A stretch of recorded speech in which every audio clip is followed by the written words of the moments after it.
Doctor Vijay Bhaskar, masters in orthopaedic.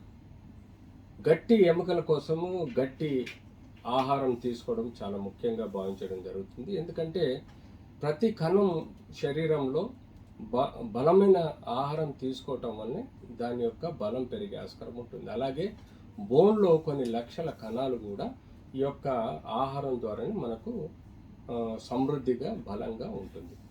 So bone అనేది మనకు చూసుకుంటే ఈ యొక్క మధ్యలో చుట్టూ కార్టికల్ బోన్ అని ఉంటుంది, అంటే గట్టి బోను. మధ్యలో క్యాన్సిలస్ బోన్ అంటాం, దాన్ని మనం గుజ్జులాగా భావించడం జరుగుతుంది. సో ఈ ఎముక ఎప్పుడూ ఈ లోపల ఉండే గుజ్జు స్ట్రాంగ్గా ఉంటే ఎముక కూడా బలంగా పెరుగుతుంది. సో ఈ ఎముకకు పక్కన రక్తనాళం వచ్చేసి రక్తాన్ని సప్లై చేయటం వల్ల ఎముకలో లవణాలు కానీ విటమిన్స్ కానీ లేకపోతే ఎలక్ట్రోలైట్స్ కానీ సఫిషియెంట్గా ఉన్నప్పుడు ఎముక స్ట్రెంగ్త్ కూడా దోహదపడుతుంది. మనం యూజువల్గా చాలా చెప్పుకుంటాం, ఎముకకు ప్రోటీన్ ఎక్కువ తినాలి, కార్బోహైడ్రేట్ ఎక్కువ తినాలి, కాల్షియం ప్రొడక్ట్స్ ఎక్కువ తీసుకోవాలి, ఫ్యాట్ కూడా అవసరం ఉన్నంత తీసుకోవాలి, దానికి తోడు మినరల్స్ ఎక్కువ తీసుకోవాలి. అన్నీ సమపాలనలో తీసుకున్నప్పుడే మన బాడీలో ఎముకలు బలంగా ఉండే ఆస్కారం ఉంటుంది. సో యూజువల్గా చాలామంది చెప్పుకుంటూ ఉంటారు, బోన్ సూప్స్ తాగితే బోన్స్ బలంగా ఉంటాయి, బోన్ ఎముకలు తింటే బలంగా ఉంటుంది, నాన్ వెజ్ తింటే బలంగా ఉంటుంది. అలా అని పర్టికులర్గా లేదండి. మనం వెజిటేరియన్లో కూడా చాలా వరకు ప్రొడక్ట్స్లలో కార్బోహైడ్రేటు, ఫ్యాటు, ప్రోటీను అధికంగా ఉంటాయి. తద్వారా మనకు సఫిషియెంట్గా మినరల్స్, విటమిన్స్ అండ్ కావలసినంత బోన్ స్ట్రెంగ్త్ దొరుకుతుంది. సో యూజువల్గా మనం తీసుకుంటే కార్బోహైడ్రేట్లో రైస్ ఐటమ్స్లలో ఎక్కువగా మనకు ఈ యొక్క ప్రొడక్టివ్ స్ట్రెంగ్త్ అనేది వస్తుంది. కార్బోహైడ్రేట్లో wheat, rice, bread, white bread లాంటివి ఎక్కువగా వస్తుంటాయి. దానిలో మనకు బోన్కి కావాల్సిన సఫిషియెంట్ ముడి పదార్థాలు కూడా ప్రొడ్యూస్ అవుతాయి. కాబట్టి బోన్ స్ట్రెంగ్త్కు కావాల్సినంత కార్బోహైడ్రేట్ కూడా తీసుకోవాలి. కానీ దాని చుట్టూ ఉండే మజిల్స్ ఏవైతే ఉంటాయో అవి ప్రోటీన్ మీద డిపెండెంట్ అవుతుంటాయి. కాబట్టి ప్రోటీన్ ఫుడ్ కూడా మనం తీసుకునే పల్సెస్ కానీ లేకపోతే నాన్ వెజ్లో మీట్ కానీ లేకపోతే ఫిష్ కానీ లేకపోతే ఇతరత్ర ప్రాన్స్ కానీ అలాగే మనం ఫుడ్లో కొంత హెల్తీ ఫుడ్ తీసుకోవటం వల్ల కూడా మనకు ఎక్కువగా ఈ యొక్క మార్పు ఉంటుంది. సో ఎప్పుడైతే మనకు ఇలాంటి ఆహారము ప్రోటీన్ ఎక్కువగా ఉన్నప్పుడు ఏమవుతుందంటే ఎముక చుట్టూ ఉండే కండరాలు స్ట్రెంగ్త్ పెరుగుతుంది. తద్వారా కూడా రక్త ప్రసారం ఎక్కువగా మనకు బోన్స్కు చేరటం వలన బోన్ యొక్క స్ట్రెంగ్త్ ఉంటుంది.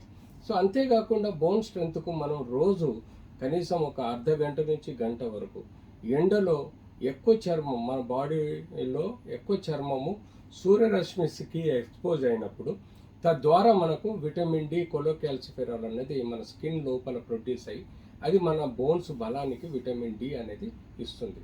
దానికి తోడు మనం తీసుకునే ఆహారంలో కాల్షియము, ప్రోటీను వీటితో పాటు గ్రీన్ వెజిటేబుల్స్, గ్రీన్ సలాడ్స్, అంతేకాకుండా మిల్క్ ప్రొడక్ట్స్ లాంటివి ఎక్కువగా తీసుకుంటే మనకు కాల్షియం లాంటి ప్రొడక్ట్స్ కూడా మన బాడీలో ఉత్పన్నమవుతాయి.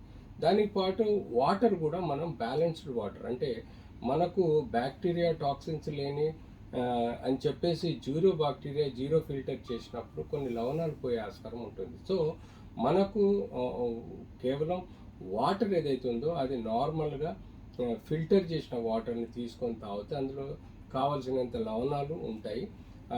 ఆర్ఓలో కొంతమేరకు మేజర్ లవణాలు తగ్గే ఆస్కారం ఉంటుంది. కానీ మీరు కుండలో కానీ లేకపోతే గిన్నెలో కానీ వాటర్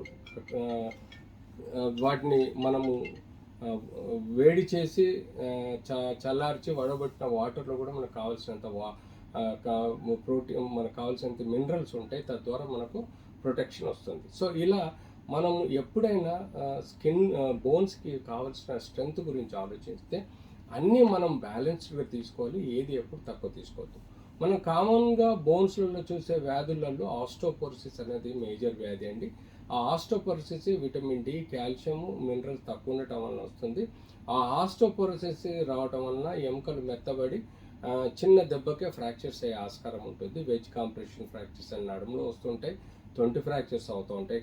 కానీ వీటికి సంబంధించిన ఆస్టోపోరోసిస్ తగ్గించడానికి మనం vitamin D, calcium levels, bone densitometry అనే టెస్ట్ చేసుకున్న తర్వాత దానికి సక్రమంగా విటమిన్ డి ఎబో 30 ఉండాలి. సో విటమిన్ డి అవసరం ఉంటే వారానికి ఒక సప్లిమెంటు 60,000 యూనిట్స్ మనం ఇవ్వాలండి. కావాలంటే ఇంజెక్షన్ అరాచిటాల్ దొరుకుతుంది, అది ఇవ్వటం వల్ల కూడా మనకు విటమిన్ డి ఇంప్రూవ్ అయ్యే ఆస్కారం ఉంటుంది. రోజు ఎండలో ఒక అర్ధ గంట నుంచి ఒక గంట తక్కువ గుడ్డలతోటి కూర్చుంటే మనకు స్కిన్ ద్వారా సూర్యరశ్మి ద్వారా ప్రొడ్యూస్ అవుతుంది. అలాగే కాల్షియం మనకు తక్కువ అనుకుంటే అప్పుడు మనం ఆబ్వియస్గా ఈ ఆస్టోపోరోసిస్లో కాల్షియం కూడా ఇంపార్టెంట్. బిలో 9 ఉంటే కంపల్సరీగా ఒక 500 మిల్లీగ్రామ్స్ 1000 మిల్లీగ్రామ్స్ వరకు కాల్షియం కూడా మనం తీసుకోవాలి. అంతేకాకుండా ఆకుకూరలు, కూరగాయలు, మిల్క్ ప్రొడక్ట్స్ ఎక్కువగా తీసుకోవాలి. మనం తీసుకునే ఆహారము, జ్యూసెస్లలో కావాల్సినంత మినరల్స్ వస్తుంటాయి, ఎలక్ట్రోలైట్స్ ఉంటాయి. వాటి వలన కూడా మనకు బోన్ స్ట్రెంత్ అనేది సక్రమంగా ఎప్పుడు ఉంటుంది. సో ఓవరాల్గా నేను ఈ యొక్క నడుము ఎముకలు కానీ, లేకపోతే తొంటి ఎముకలు కానీ, లేకపోతే ఇతరత్ర సెన్సిటివ్ పార్ట్స్లలో ఓల్డ్ ఏజ్లో వచ్చే సమస్యలు రాకుండా చూసుకోవాలి, ఆస్టోపోరోసిస్ రాకుండా చూసుకోవాలి అంటే ఈ balanced protein, fat and carbohydrate డైట్తో పాటు రెగ్యులర్గా ఎక్సర్సైజ్ చేస్తూ ఉంటే మనకు ఈ బోన్ స్ట్రెంత్ కూడా సఫిషియెంట్గా ఉంటుంది.